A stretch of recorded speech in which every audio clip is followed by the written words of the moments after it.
네, 안녕하세요. DJ 돈들입니다. 오늘은 DJ를 시작하시는 분들께 좀 도움이 될 것 같은 그런 영상인데요. DJ를 잘하는 기준이 뭐냐? 이거에 대해서 한번 이야기를 이거 해볼까요? 진짜 옛날부터 궁금했어. 뭐야? 그게 뭐야 그게 도대체? 근데 딱 뭐라고 얘기하기는 좀 애매해요. 네, 그래서 오늘 우리가 다뤄볼 거는 어떻게 보면 스펙트럼이 되게 다양하잖아요. 정확히 DJ잉 그 행위 자체에만 포커스를 두고 조금 이야기를 해보면 좋을 것 같습니다.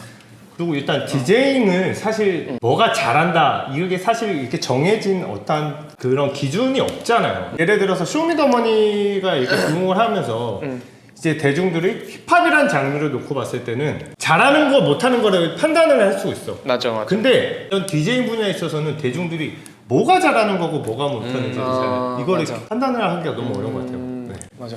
분명히 이 DJ잉이라는 것 자체에도 가치가 존재하거든요.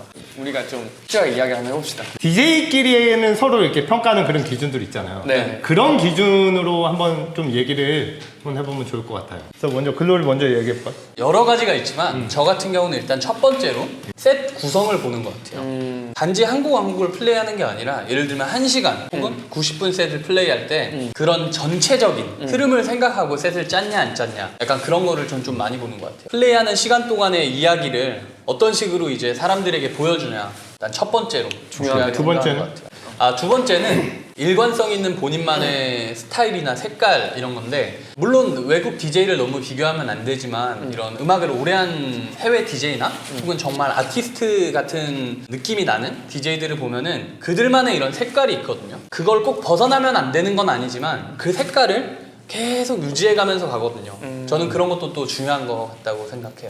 또 하나는 공연의 완성도를 생각할 수 있는데요. 예를 들면은 어떤 트랙을 플레이할 때 그 순간에 내가 사람들에게 보여줄 퍼포먼스라든지 혹은 샤라웃을 한다든지 마이크를 한다든지 그런 부분들까지도 약간 준비를 하는 게 그쵸. 결국에 그 공연을 위해서 얼마나 완성도 있게 이 공연을 준비했냐에 그런 부분도 저는 크게 한몫을 한다고 생각하거든요. 제가 생각할 때는 대다수의 한국 DJ들이 플레이를 할 때 장비를 많이 쳐다보고 있거든요. 저는 그 부분을 조금 항상 아쉽게 생각을 하는 게 네. 외국 DJ들을 보면은 항상 필요할 때만 장비를 보고 항상 대중들과 소통하면서 이렇게 좀 쳐다보려 하는 그런 게 있거든요. 쭉 들어보니까 정말 공연 포맷을 포커스로 둔 것 같아요. 공연 포맷의 디제잉을 추구하시는 분들이 참조하시면 정말 좋을 만한 내용들이 많았던 것 같아요. 제가 좀 해볼까요? 어디 한번 해봐. 네, 제가 좀 씹으려 보자면 우선 저 같은 경우에는 첫 번째는 무대 위에서의 여유와 장악력. 내가 뭐 덩치가 작던 크던 그거와 관계없이 그냥 그 사람이 딱 DJ 부스에 올라가 있는데 뭔가 꽉 차는 그 느낌이 드는 게 있거든요. 그게 DJ가 여유가 있어야 되고 내가 이 음악을 가지고 전체 흐름을 내가 조정해서 간다. 약간 이런 느낌을 주는 게 있거든요. 그건 아무래도 많은 경험과 좀 마인드 컨트롤이 필요한 것 같고 맞아요. 여유 진짜 중요한 것 같아요. DJ가 불안하면은 노는 사람도 못 놀아요. 불안해가지고. 티가 나죠, 그게. 그쵸. 그리고 아까 글로리가 이야기했던 게 약간 숲의 이야기였다면 셋의 전체적인 흐름 그거 정말 중요하거든요. 저는 약간 나무를 이제 예를 잡았는데 센스 있는 성공 연출. 이놈 봐라. 약간 이런 거 있잖아요. 이놈 음악 좀 아는 놈인데?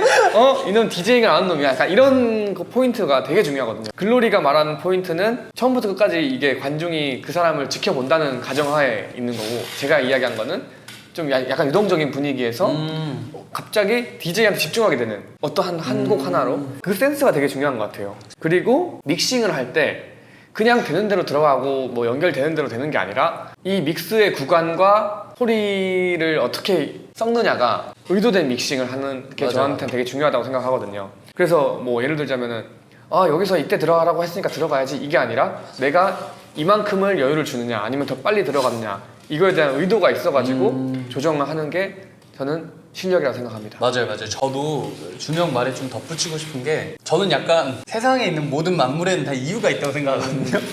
너무 같나요? 네. 디제잉을 할 때도 어느 순간에서 사운드 이펙트를 쓴다든지 혹은 어떻게 이큐잉을 한다든지 어떤 노래에서 어떤 노래로 믹싱이 들어갈 때 그거를 정말 교과서처럼 배워가지고 그냥 아무 이유도 없이 맞아, 그냥 맞아. 여기서 이렇게 하고 어. 그럼 제가 물어봐요. 여기서는 막 롤을 먼저 넣으면 왜 이렇게 했어요? 그러면 그냥 이렇게 하라는데요? 공식을 공식대로 어디선가 하는 배워가지고 모든 음악에 그런 공식을 다 근데 대입하고. 그쵸. 근데 그거에 대한 이유를 모르는 거예요. 왜 이렇게 하는지를 설명을 안 해준 거예요. 아, 공식은 기초에선 되게 필요한 과정인데 그쵸. 그거에서 더 나아가시려면 곡마다 다르게 해석을 해야 되는 능력도 필요한 것 같아요. 맞아요. 전 진짜 이거 너무 중요하다 생각해요. 저는 밴드들이나 어떤 가수들이 큐시트를 짜잖아요. 네. 그래서 뭐 몇 초 쉬고 바로 다음 곡 인트로 나오고 이런 거에 대해서 되게 감명을 받았기 때문에 네. 그래서 좀 이런 거에 되게 집착을 하게 된 것 같아요. 한달락 씨의 이야기를 한번. DJ들마다 DJ에 대한 철학이 다 다르잖아요. 네. 저는 제일 첫 번째로 생각하는 게 공감을 되게 첫 번째로 생각을 해요. 공감, 공감. 네. 네, 관객들과의 어. 그 DJ가 얼마나 호흡을 하고 얼마나 공감대를 형성을 하느냐인 건데 그 준호가 얘기했던 것처럼 공간과 그 사람과 분위기와 그런 모든 삼박자가에 맞춰서 셋이 또 달라지잖아요. 그쵸? 그러니까 그 관객들을 얼마나 자기 음악을 이해를 시키느냐, 얼마나 호흡을 주고받느냐. 그리고 두 번째는 뭐 얘기했던 것처럼 저도 선곡을 아무래도 중요하게 생각을 해요. 이것도 어떻게 보면 공감의 일종인데 맞아. 뭐 유명한 노래를 틀더라도 DJ들마다 그 또 주는 느낌이 달라요. 맞아. 이것도 되게 중요한 포인트인 것 같아요. 맞아요. 자기한테 어울리는 음악을 혹은 그 캐릭터를 어떻게 만들어가느냐. 그리고 나도 준호가 얘기했던 것처럼 무대 위에서의 그런 애티튜드를 좀 되게 중요하게 생각을 하거든요. DJ 본인이 관객 전체를 100명이 됐던 1000명이 됐던 그 DJ 본인의 한 명의 그 무대 위에서의 에너지로 그 사람들을 이끌어가는 거기 때문에 맞아요. 그 무대 위에서 그 누구보다 당당하고 물론 당연히 완성도 있는 셋이 기반이 돼야겠죠. 네. 그러려면 셋이 자신이 있어야 돼요. 맞아요. 자신 없는 상태에서 절대 여유가 그래서 나올 수 없어. 이런 셋은 그냥 기본적으로 그냥 깔고 간다는 거야. 그래서 세 가지를 요약하자면 저는 일단 공감대를 얼마나 형성할 수 있느냐, 얼마나 호흡을 할 수 있느냐. 두 번째는 선곡, 그다음에는 무대 위에서의 애티튜드를 좀 중요하게 생각을 하는 것 같아요. 이거는 뭐 좀 약간 전의 이야기일 수도 있는데 이 캐릭터에 대한 게 되게 중요하다고 생각을 했거든요. 이거는 뭐 DJ잉에 대한 이야기가 아니라 DJ가 성장하는 부분일 수도 있지만 예를 들면 딱 이런 거예요. 선곡에 있어서도 이 노래 요즘 잘 나가니까 많이 나오니까 나도 틀어야지 이렇게 접근한다기보다 이 노래가 어떤 역할에서 어떤 타이밍에 어떻게 드롭을 했을 때 맞아요. 이것도 되게 중요하고 제3자 입장에서 나를 생각했을 때 어떤 음악을 좀 기대할까 이거에 대한 고민도 되게 중요한 것 같아요. 그러면 우리가 좀 그 각자의 기준들을 얘기를 해봤는데 이런 기준들을 한번 정리를 한번 해볼까요? 공통적으로 나온 단어는 역시 선곡. 선곡이 아무래도 중요해요. 근데 이걸 조금 더 풀이를 하자면은 유명한 노래만을 틀던 나만 아는 그런 음악을 틀던 결국 그 선곡에 대한 배치가 중요하니까. 맞아요. 그리고 두 번째는 또 공통적으로 나온 게 두 번째는 역시 그 애티튜드라고 할 수 있죠. 여기에 여유와 뭐 자각력이 포함되는 것 같아요. 맞아요. 뭐 퍼포먼스 이것도 다 이런 포함돼 애티튜드에 있고. 포함이 되는 맞아요. 거죠. 맞아. 그 관객들을 이끌어갈 수 있는 그 무대 위에서의 에너지.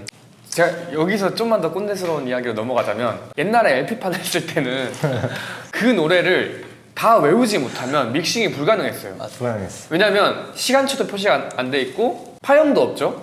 그냥 음악을 외우는 수밖에 없는 거예요. BPM도 없죠. 음악의 구성을 외우지 않으면 언제 들어가야 될지 몰라요. 맞아.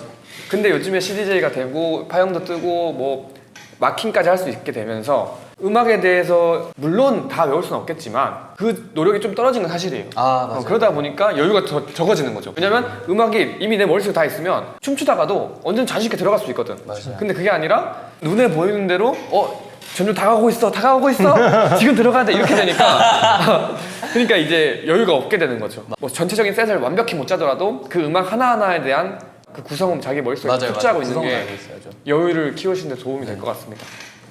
개꼰대네요.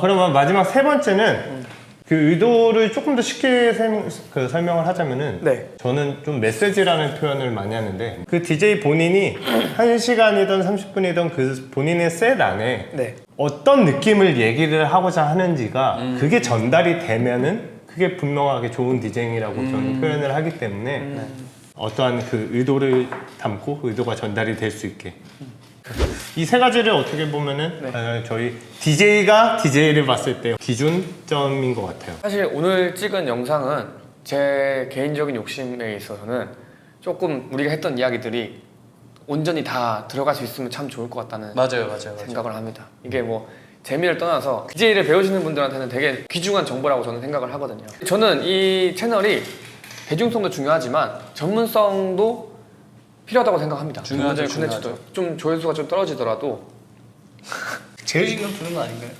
이 사람이 제 것도 보지도 않네요. 네, 오늘 이렇게 해서 DJ가 봤을 때 DJ를 평가를 할 때 그래서 쉽게 말해서 좋은 DJ이 뭐냐라는 거에 대한 기준을 DJ 관점에서 얘기를 해드렸는데 네, 궁금한 거 또 댓글로 남겨주시면은 또 저희가 차후에도 좀 이런 진지충 콘텐츠 계속해서 지속적으로 제작하도록 하겠습니다. 알겠습니다. 네, 지금까지 DJ놈들이었습니다. 안녕!